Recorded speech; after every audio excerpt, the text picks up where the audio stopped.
Aquí en Hechos capítulo 8 vamos a dar uno de los primeros pasos para la expansión del Evangelio hace 2000 años. Vamos a hablar de una raza híbrida, una mezcla de judíos y creyentes ubicados en Samaria, llamados los samaritanos. Dice el versículo 1, y Saulo consentía en su muerte. ¿Recuerdan? La muerte de Esteban, que fue apedreado por el testimonio de unos falsos que fueron contratados para eso, para dar falso testimonio contra Esteban, y lograron su cometido. Se nos empieza a hablar de Saulo, de este que consentía en su muerte. Es decir, estaba de acuerdo, participó en el asesinato de Esteban, porque eso fue un ajusticiamiento.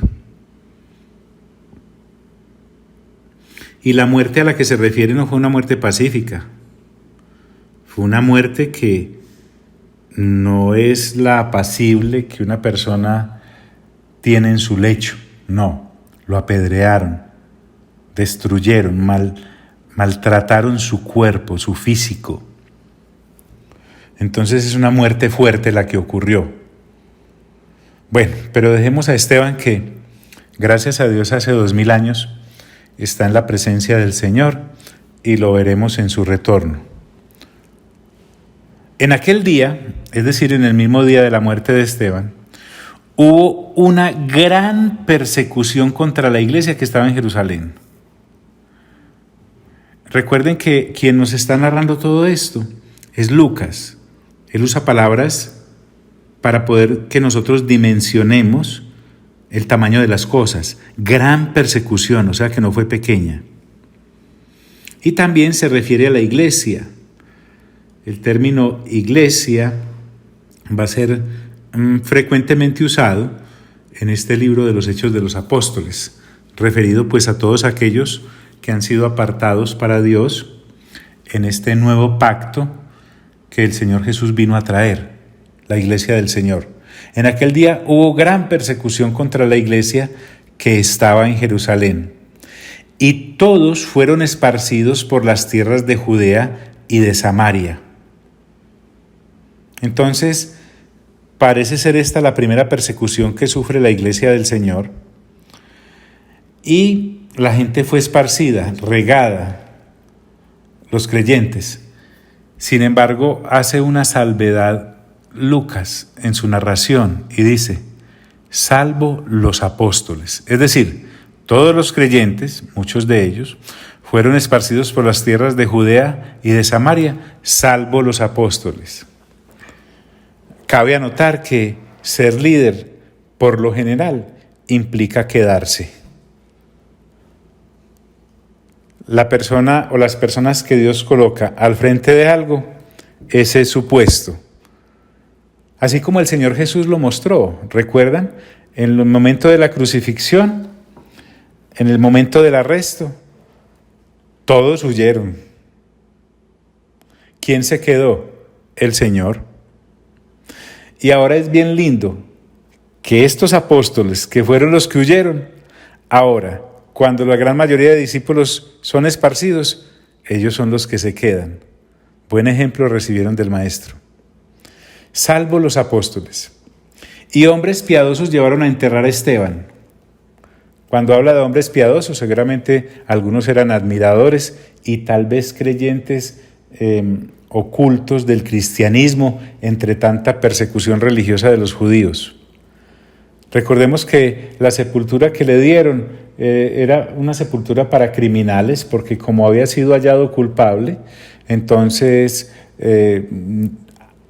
aunque el clamor era grande, digámoslo así, que el sepelio no fue muy honroso, pues a los ojos de los hombres, a los de Dios y a los suyos y los míos, que vemos estos pasajes con los ojos del Espíritu Santo, qué glorioso momento para Esteban. Y hombres piadosos llevaron a enterrar a Esteban, e hicieron gran llanto sobre él, como en la costumbre judía, se golpeaban la cabeza, el pecho, gritaban, en fin. Y nuevamente hace referencia a Saulo. Y Saulo asolaba la iglesia. Como da la intención acá de un animal feroz que arruina completamente algo. Eso estaba haciendo Saulo. Y Saulo asolaba la iglesia. Y miren lo que hacía. Y entrando casa por casa, violentaba la intimidad de los hogares, arrastraba a hombres y a mujeres, estaba completamente cegado por su celo religioso y los entregaba en la cárcel, los encarcelaba. Es que la situación de Saulo iba por muy mal camino. Menos mal, Dios tuvo misericordia de él y los entregaba en la cárcel. Volvamos a los que fueron esparcidos, dice. Pero los que fueron esparcidos iban por todas partes anunciando el evangelio. De acá para allá salieron, pero fue lo mejor que se pudo haber hecho para las poblaciones aledañas a donde llegaron, porque anunciaban las buenas nuevas, constantemente estaban predicando.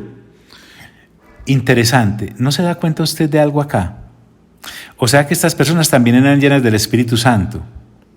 Por lo tanto, al igual que Esteban, que acaba de ser sacrificado, estos habían perseverado en la renovación del entendimiento y eran asiduos lectores de la palabra de Dios en sus reuniones y renovaban entendimiento constantemente y consideraban que el predicar el Evangelio del Señor Jesús no era una opción, era una obligación y una obligación correcta y una obligación bien recibida.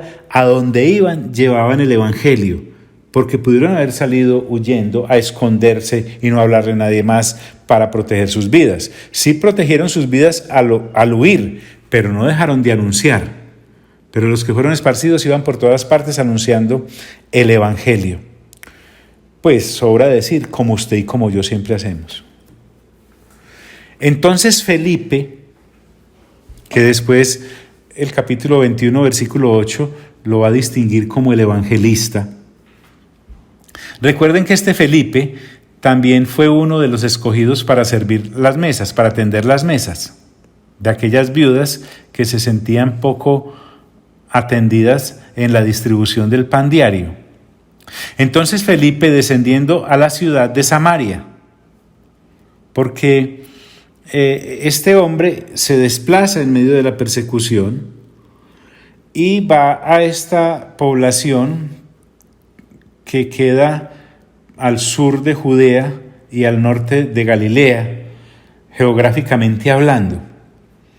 Estando allí Felipe, a los samaritanos les predicaba a Cristo, proclamaba, era un heraldo, un anunciador. Y cuando habla de que les predicaba a Cristo, era que les anunciaba al Mesías en la persona de Cristo Jesús. Qué bonito, qué espectacular.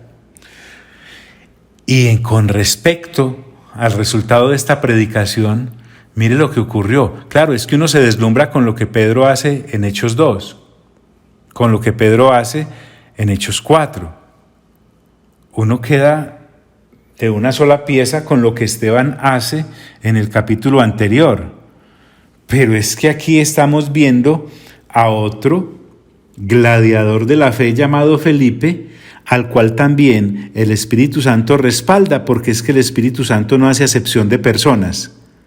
Dice la Escritura en Juan 3:34 que Dios no ha dado el Espíritu Santo por medida. Es a unos mucho, a otros poquito. No, es la misma porción, la misma persona a todos. Porque ante la predicación de Felipe, miren lo que ocurría. Y la gente unánime escuchaba atentamente las cosas que decía Felipe, lo que proclamaba. Estaban ávidos de la palabra de Dios y aquí la estaban escuchando. Pero no solamente escuchaban, dice, oyendo y viendo las señales que hacía, oyendo la proclamación del Evangelio, pero también veían los prodigios y señales.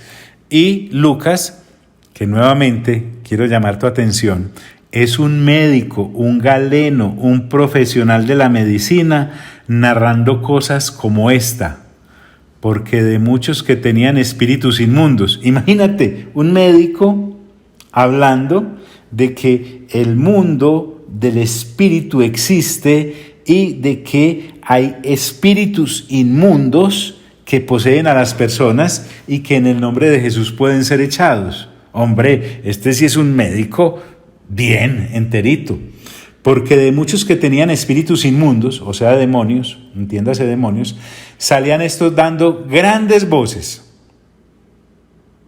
Así que no era algo silencioso, era algo más bien como con escándalo. Por eso le llaman señales de manifestación. Salían de esto dando grandes voces. Y ahora sí viene la parte médica. Y muchos paralíticos y cojos eran sanados. Vuelvo al punto, entiéndase muchos, no pocos. Entonces, ¿qué ocurre en una ciudad donde estas cosas pasan de parte de Dios? Dice la Escritura. Así que había gran gozo en aquella ciudad. Nuevamente, gran gozo, no era poquito. Es que no es para menos. Imagínense uno ver docenas y docenas de paralíticos y cojos recuperando su motricidad. Personas completamente vueltas entes porque estaban posesos. Entonces ahora son liberados en el nombre de Cristo Jesús, y aquel al que en su casa no podían tener pacíficamente o de manera alegre, ahora lo recibían sano. Válgame Dios. Así que había gran gozo en aquella ciudad. Qué interesante, porque Hechos de los Apóstoles Lucas trae a colación este ejemplo en específico que en Samaria ocurrió. Miren lo que dice. Pero había un hombre llamado Simón, que antes ejercía la magia en aquella ciudad. Entiéndase, artes ocultas, brujería. Claro, es que la brujería en Samaria estaba a la orden del día, como en todas las partes donde presencia del Evangelio no ha llegado. Es que hasta hace 2000 años los demonios vivían tranquilos, poseyendo personas. Las enfermedades vivían cómodas, destruyendo las vidas de aquellos que afectaban. Y la magia, las artes ocultas, entraban a reemplazar esa sed que todo ser humano tiene de ir más allá de lo natural y para averiguar adentro de la vida espiritual. Pues allí había un representante de esta brujería y artes ocultas, se llamaba Simón. Ese Simón, que antes ejercía la magia, y miren cómo es de claro Lucas, y había engañado en la gente en Samaria, porque eso es lo que los brujos hacen, porque eso es lo que los adivinos y agoreros hacen, y había engañado a la gente de Samaria haciéndose pasar por algún grande, claro, fingiendo. Qué triste.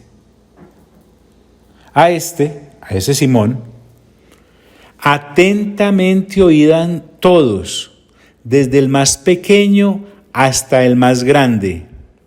¿Se dan cuenta? ¿Qué hambre había en aquella ciudad de conocer lo oculto? Entonces, en ausencia del Evangelio, hasta ese momento en Samaria, pues el ocultismo y las tinieblas gobernaban sobre las mentes de las personas a sus anchas. Por eso Lucas es específico. A Simón, oían atentamente todos, desde el más grande hasta el más pequeño, diciendo, y miren lo que decían, este es el gran poder de Dios. La inclinación del ser humano caído a atribuirle a Dios las cosas ocultas y colocando a aquellos que representan el ocultismo y la brujería como seres humanos, no pues prohombres. Este es el gran poder de Dios. Es decir, creyendo seguir lo divino, realmente estaban en manos del maligno. Por lo tanto, como creían que este representaba el gran poder de Dios, le estaban atentos, lelos. La gente en Samaria decía, no, es que quién como Simón, todas las cosas que me ha hecho Simón, todas las adivinaciones que Simón me ha hecho, todas las curas que Simón me ha hecho, pero estaban siendo engañados. No es que estemos negando que los efectos fuesen, no, sino que a pesar de que esos efectos estaban yendo rumbo a la perdición eterna. En eso consiste el engaño total. Y le estaban atentos.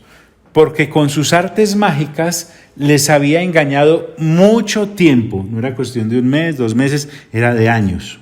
El hombre estaba radicado allí, de eso recibía su manutención, de eso vivía.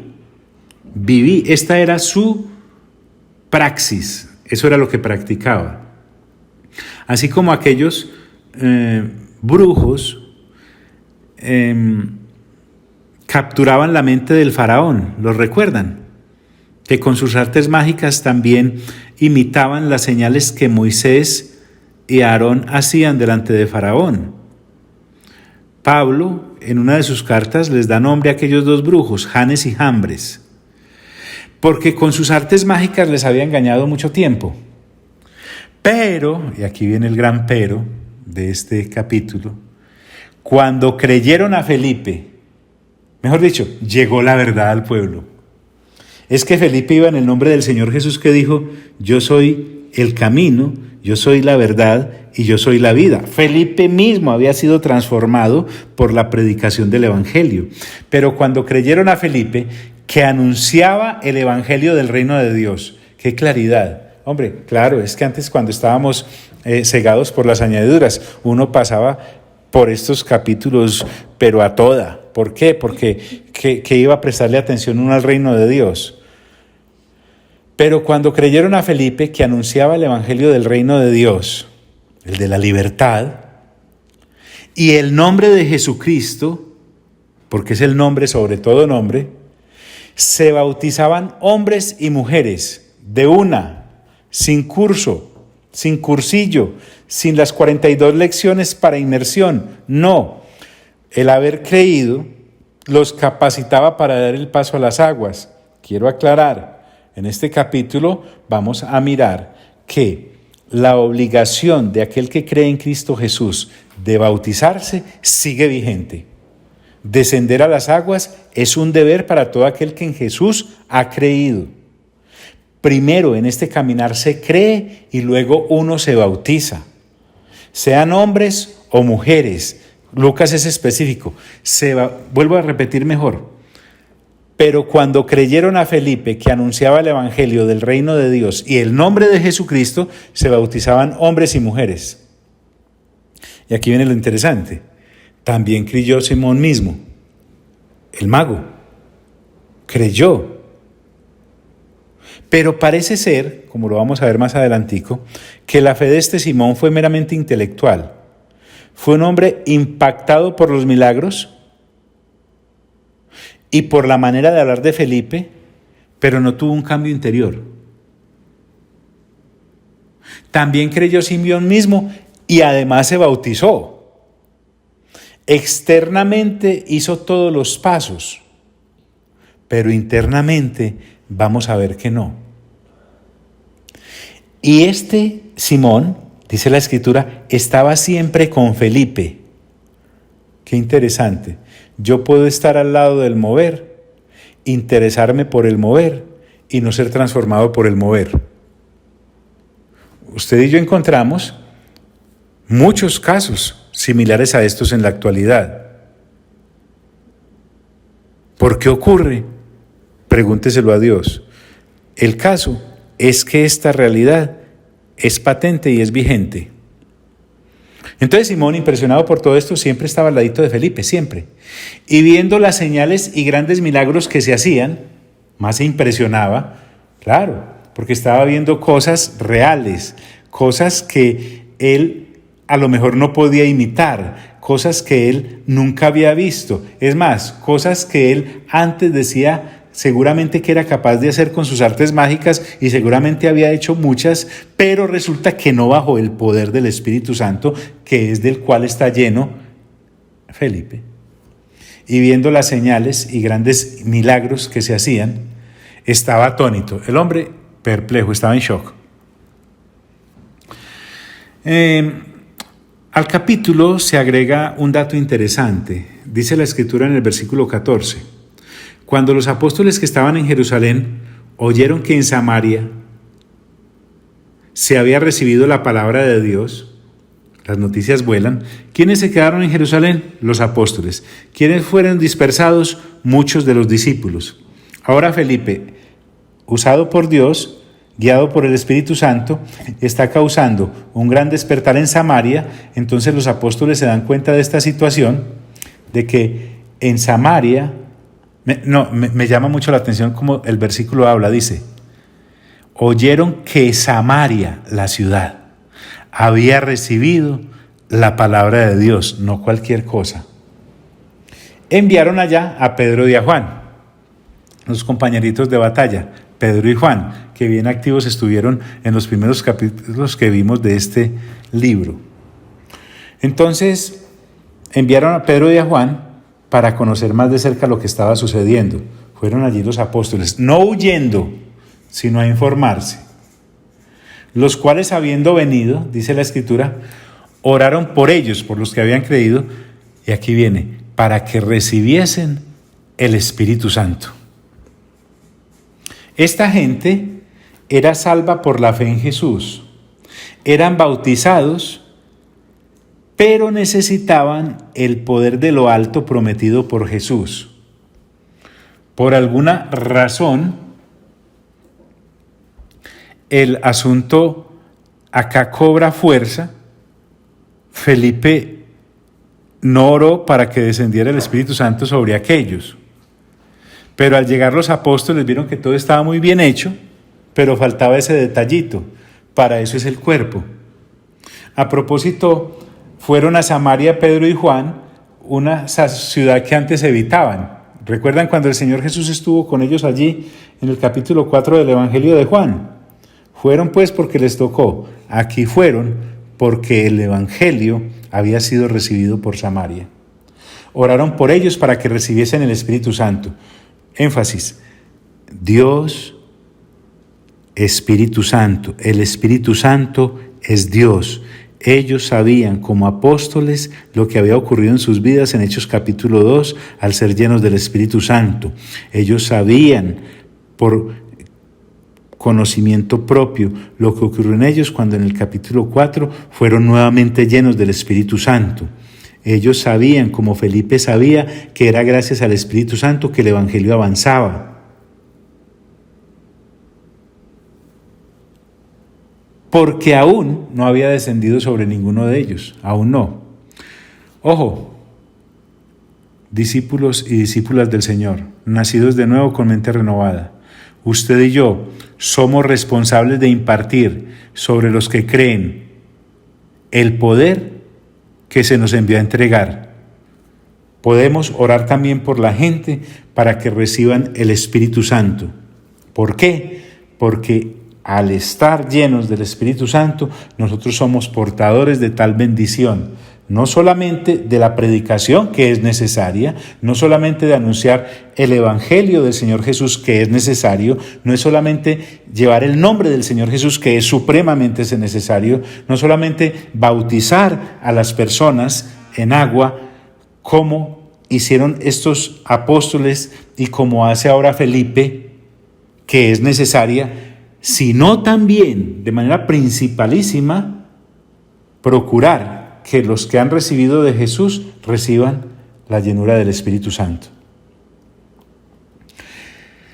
Sino que solamente habían sido bautizados en el nombre de Jesús. Ya voy en el versículo 17. ¿Cómo rinde? Qué lindo. Entonces, eran personas convertidas al Señor, pero sin poder. El Señor Jesús dijo allá en el capítulo 1, y recibiréis poder cuando haya descendido sobre vosotros el Espíritu Santo. Antes no, antes tenemos el conocimiento, antes tenemos el arrepentimiento, antes tenemos todas estas cosas lindas que acabamos de enumerar, pero la cosa toma forma cuando desciende sobre nosotros el Espíritu Santo. La forma en que los discípulos, dice Lucas, que hicieron es, en primer lugar, oraron por la gente, pero también dice, entonces les imponían las manos. ¡Qué solemnidad!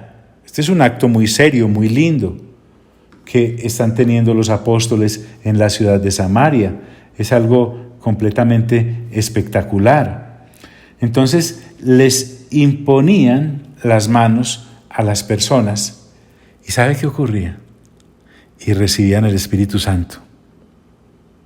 Al mismo Dios Espíritu Santo y todo lo que con el Dios Espíritu Santo viene. Entonces quiero hacer el énfasis acá. Este es un trabajo mancomunado del cuerpo de Cristo. Felipe llevó a estos samaritanos a Cristo y los apóstoles los llevaron al Espíritu Santo. Qué interesante, que es básicamente lo que tú y yo estamos haciendo ahora. Tenemos el gran concepto del Evangelio del Reino, tenemos el gran concepto del Rey del Evangelio del Reino, tenemos el buen concepto de la bondad del Padre de darnos toda su gracia en Cristo Jesús, y ahora hemos sido llevados por el Espíritu Santo para caminar en y de la mano del Espíritu Santo.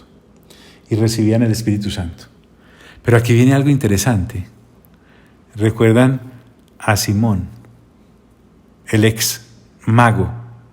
Aunque es dudoso que haya dejado la profesión del todo, como lo vamos a ver. Cuando vio Simón que por la imposición de las manos de los apóstoles se daba el Espíritu Santo, les ofreció dinero,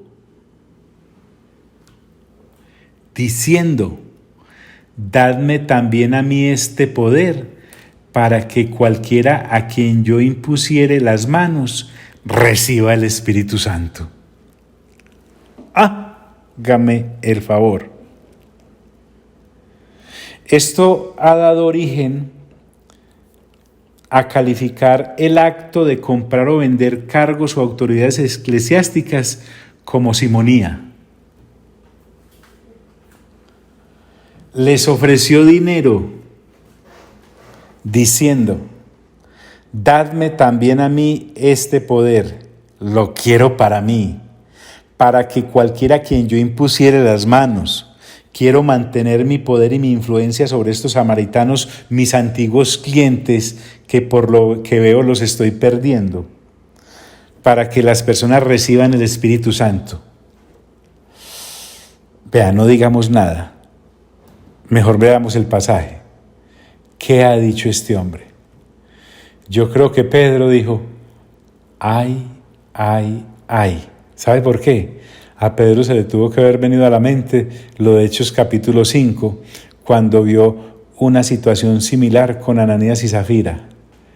Yo creo que Pedro pensó: un posible muerto a la vista. ¿Sabe por qué? Porque Pedro le dice: tu dinero perezca contigo. Es que Pedro y cualquier discípulo serio se horroriza ante la perdición a la que Simón se dirigía. Más que censurarlo, era tratar de salvarlo, entiéndase bien. Pedro quiere advertirlo para que corrija su senda, y a la vez le cuenta que sobre sí está trayendo una sentencia a la osadía que estaba llevando a cabo. Comprar a Dios, pero qué atrevimiento, qué mente tan oscura es esta. Por eso Pedro le dice: tu dinero perezca contigo, porque has pensado que el don de Dios se obtiene con dinero. Definitivamente es algo que todo discípulo del Señor debe arreglar arrancando. O se le sirve a Dios o se le sirve a las riquezas, pero no se les puede servir a las dos al mismo tiempo. Circunscribámonos a Simón.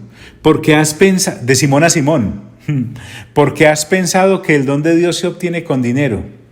Y entonces Pedro le dice: no tienes tu parte ni suerte en este asunto. No tienes derecho a compartir este bocado del cielo. Porque esto ha sido asignado por Dios a los que creen sinceramente en Cristo Jesús. Mejor dicho, no has entendido el evangelio que se te ha sido entregado. Y por lo tanto, al no entenderlo, ni comprenderlo, ni asimilarlo, ni vivirlo, no tienes derecho a este don, al don de Dios sobre tu vida. No tienes tu parte ni suerte en este asunto, porque tu corazón no es recto delante de Dios. El apego al dinero de este hombre no le permitía estar en la rectitud que Dios exige. ¿Por qué? Porque Este Simón lo que estaba haciendo era equiparando. Cuando yo voy a tu tienda y veo un producto en tu vitrina que a mí me gusta, pregunto, ¿cuánto vale? Tú me dices, vale 100. Entonces yo de mi billetera saco 100 y te los entrego. Lo que te estoy diciendo es, este producto equivale a los 100 que te estoy entregando. Tienen el mismo valor. ¡Qué horror! Lo que Simón estaba diciendo era, X cantidad de dinero es el valor que el Espíritu Santo, que es Dios, tiene. Por eso vemos entonces a Pedro sorprendido ante esta situación. Quiero repetir lo que le dijo Pedro a Simón. Mejor dicho, quiero repetir lo que Simón también dijo a Simón. Cuando vio Simón, el brujo, que por la imposición de las manos de los apóstoles se daba el Espíritu Santo, les ofreció dinero diciendo, dadme también a mí este poder para que cualquiera a quien yo impusiere las manos reciba el Espíritu Santo. Acotación, si él lo estaba comprando y si Pedro y Juan hubiesen accedido, le hubiesen dado la libertad a Simón de que también cuando él impusiera las manos cobrara, pues si lo estaba comprando, lo podía vender. Entonces Pedro le dijo, tu dinero perezca contigo, porque has pensado que el don de Dios se obtiene con dinero. No tienes tu parte ni suerte en este asunto, porque tu corazón no es recto delante de Dios. Arrepiéntete, pues, de esta conducta que estás desplegando, de esta manera de pensar totalmente ofensiva a Dios. ¡Qué tremendo! Arrepiéntete, pues, de esta tu maldad y ruega a Dios. ¡Qué interesante! Simón Pedro le da también la salida a Simón el mago. Ruega, suplica, si quizá te sea perdonado el pensamiento de tu corazón. Lo que está diciendo Pedro es, yo veo la cosa difícil para ti, Simón, porque no veo un arrepentimiento sincero. Si tu arrepentimiento fuera sincero, ni siquiera hubieses pensado decir lo que has dicho. Se ve que esa era la continua manera de razonar de Simón, el mago. Todo lo medía en finanzas. Y aquí estaba fingiendo una piedad. Claro, él había engañado durante mucho tiempo a los samaritanos, haciéndoles creer que el gran poder de Dios obraba a través de él. Era un hipócrita, religioso, interesante. Este hombre dedicado a la magia y a la brujería, si era judío, no tuvo en cuenta entonces que la sanción que Dios le dio en el Antiguo Testamento al rey Saúl, sentenciándolo a morir por haber consultado a una bruja, no tenía entonces peso en el corazón de este Simón. Estaba dedicado a la profesión errada. Si quizá te sea perdonado el pensamiento de tu corazón, era la manera interna de este hombre ser. Y entonces Pedro le dice, porque en hiel de amargura y en prisión de maldad veo que estás. Pedro duda de la transparencia de Simón, pero en ningún momento duda de la misericordia de Dios. Ojo, mis hermanos y hermanas, que podemos caer en errores garrafales al pensar que algunos pecados o pecadores no son suficientemente, mejor dicho, que Dios no sea lo suficientemente misericordioso para perdonar algunas cosas. No, aquí la situación y la falla viene de la posición que Simón tiene, el mago, no de la misericordia que Dios puede desplegar. Entonces Pedro está dudando desde la transparencia de Simón, pero en ningún momento de la misericordia de Dios. Y cuando habla aquí de porque en hiel de amargura, la hiel es un veneno. Este hombre estaba sumido, adobado en su propia amargura y estaba lleno de ataduras. Y la amargura me habla de las raíces amargas como las que habla, por ejemplo, la Escritura en la carta a los Hebreos. Son personas acostumbradas en su pensamiento caído y eso lo convierten en manera de vivir. Qué tremendo. Ahora, hice la comparación del posible pensamiento de Pedro viajando a Hechos 5 con Ananías y Zafira, y por qué a Ananías y Zafira no se les dio la misma oportunidad. Es que recordemos que Ananías y Zafira ya venían en el mover de Dios. Hablamos en aquella ocasión de que posiblemente fueron de los que, como miembros de los 120 que estuvieron en el aposento alto, vieron el mover del Espíritu Santo, o por lo menos habían estado muy cerca del mover apostólico. En cierta manera, Pedro, guiado por el Espíritu Santo, sí le da cierta oportunidad a Zafira cuando le dice: vendieron en tanto la heredad tu marido y tú. Ella pudo haber dicho no, pero dijo sí. Pero en este caso tenemos, digámoslo así, entre comillas, la disculpa para Simón el mago, porque apenas está arrancando, está a 0 kilómetros y puede tener muchas tergiversaciones acerca de lo que el Evangelio es. Pero raro, porque el Evangelio fue claramente expuesto por Felipe y el bautismo se dio en un escenario que no cabía la menor duda de que era porque se creía en Cristo Jesús como Dios. Pero en fin, Pedro le dice: porque en hiel de amargura habrá mucha gente que viva esclava de la hiel y de la amargura en sus vidas. Pero agrega Pedro: y en prisión de maldad veo que estás. Completamente atado y encarcelado estaba Simón por las tinieblas. Era preso de la oscuridad y de la iniquidad. No fue el Evangelio el que falló, fue la actitud de Simón la que no dio la medida. Entonces este Simón responde ante estas aseveraciones de Simón Pedro. Respondiendo entonces, Simón dijo: rogad vosotros por mí al Señor. Mire que no hay un arrepentimiento genuino en el hombre, ni siquiera pide él por él mismo. Perdónenme, pero es el típico caso de aquellos que dicen: oren por mí, pero él no ora. ¿A ustedes los oye más Dios? Falso, Dios oye a todos sus hijos. Él dice: rogad vosotros por mí al Señor, para que nada de esto que habéis dicho venga sobre mí. El típico caso de temo las consecuencias que vendrán sobre mí, pero no me arrepiento para cambiar el rumbo. En este peregrinar se ven muchos casos.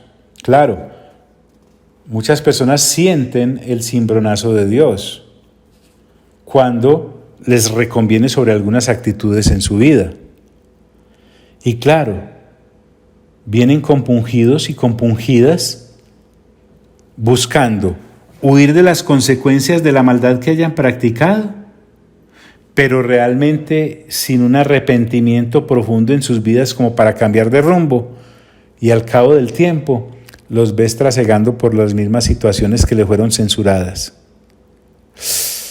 Qué cosas, ¿no? Para que nada de esto que habéis dicho venga sobre mí.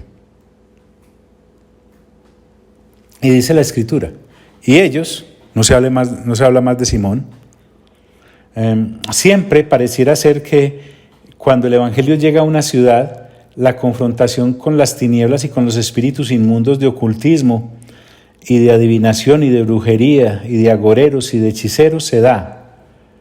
Vamos a ver qué ocurre con Pablo y otro brujito que había por allá llenándole la cabeza de cucarachas al gobernador Sergio Paulo.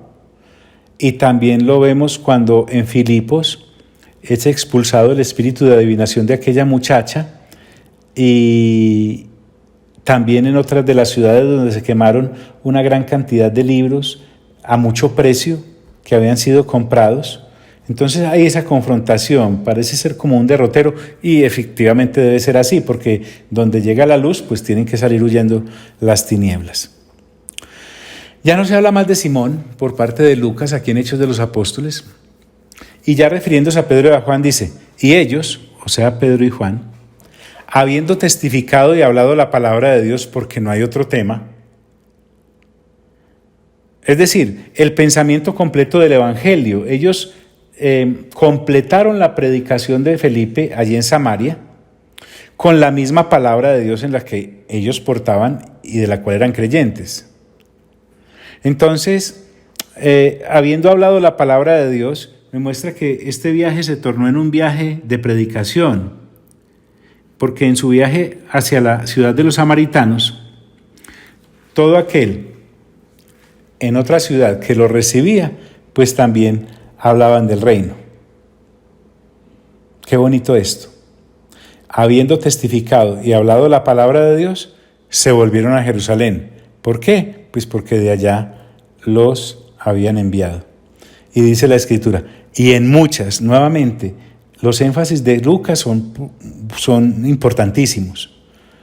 Cuando dicen muchas poblaciones, que no fueron pocas, y en muchas poblaciones de los samaritanos, qué bendición, anunciaron el Evangelio. Aleluya.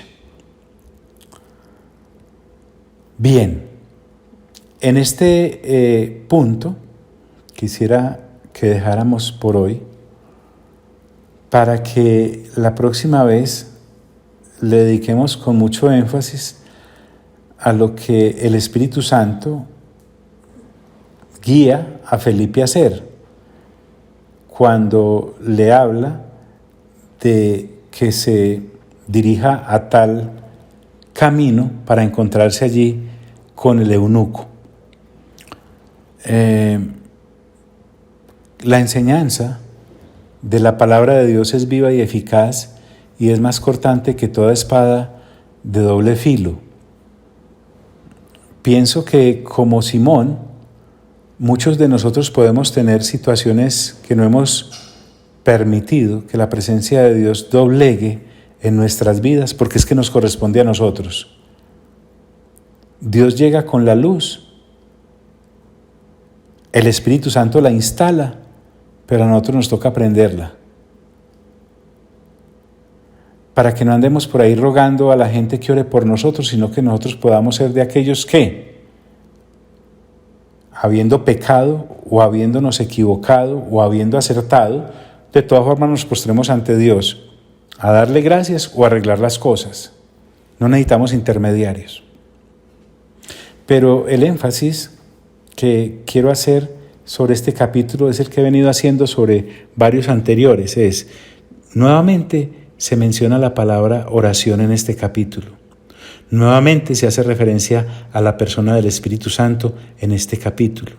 Nuevamente se hace referencia a la predicación del Evangelio en este capítulo. Nuevamente se hace referencia al cambio de las vidas de las personas que recibieron del Señor Jesús, como en otros, en este capítulo.